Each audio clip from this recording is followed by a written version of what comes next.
Welcome to the Japan Game Junk podcast. I'm so happy and thankful that you're here.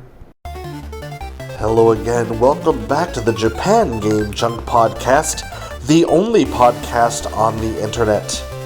So, today I'll talk a bit about visiting a hard-off store. Yes, a hard-off store in Saitama City.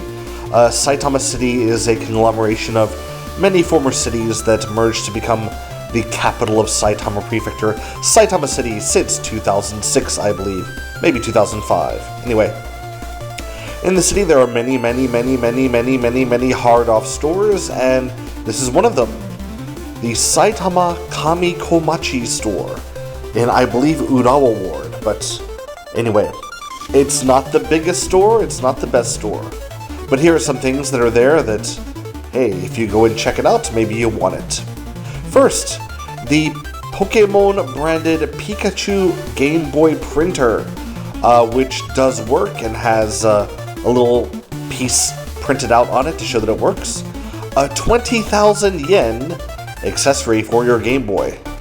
It's a bit harder to find these than it used to be, but still pricey for a Game Boy printer.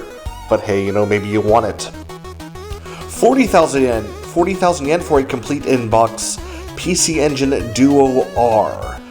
This is the remake of the PC Engine Duo. This is the one that comes with the 6-button controller, and it's all the AC adapter is different and everything. So since it's complete, that's very good because it's really tough to find the accessories for this specific unit. Anyway, all tested to work. 40,000 yen.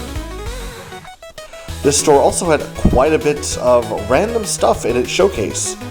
Everything from Load Runner boxed for the Sega SG-1000 for 2,000 yen, to Monster Maker for Game Boy, the original Game Boy, for 2,500 yen, Prince of Persia for the Game Boy for 3,000 yen, Bomberman Collection 2 for the Game Boy, 1,500 yen, or the Sega My Card of Girls Garden for 4,000 yen, card only, much more expensive than what I paid for it, but they had quite a bit in the case here, including for old computers, old hobby computers and such.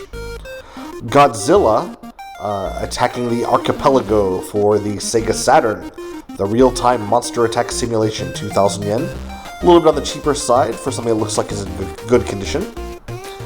The Ring, the classic horror translated into a Dreamcast game for 3,000 yen complete. Confidential Mission for the Dreamcast, 4,000 yen. They just get up and up with price, although this game's kind of fun. One thing that I thought was strange was for the original PlayStation, but compatible with PlayStation 2 and 3, the RF connector, so the TV connector for old analog TVs. I can't think of anyone who would want to actually use this unless you have a really old vintage TV. But looks like it's in good condition, and just the cable itself, no box, for 500 yen. But yeah, why would you play RF out with your PlayStation?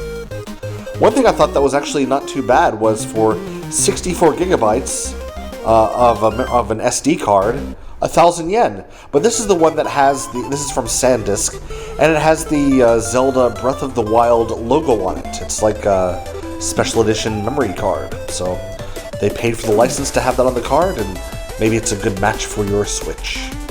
Although, yeah, 64 gigs is not the most these days. They had an 8-bit Do Xbox, a wired Xbox controller, the Pro 2 wired controller, which is a bit smaller than the typical controller. It's made to be more Super Nintendo, Super Famicom in layout, but yeah, boxed and complete, 4,000 yen, a bit on the cheaper side.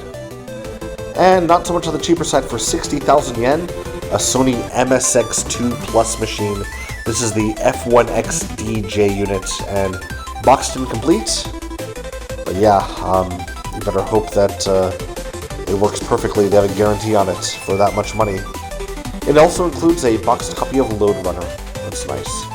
Anyway, though, there we go. That was it for this branch of Hard Off, and visited several others on the same day, which you can hear in future episodes. So just do that right now, and if it's not out, then subscribe so you get it. Bye-bye.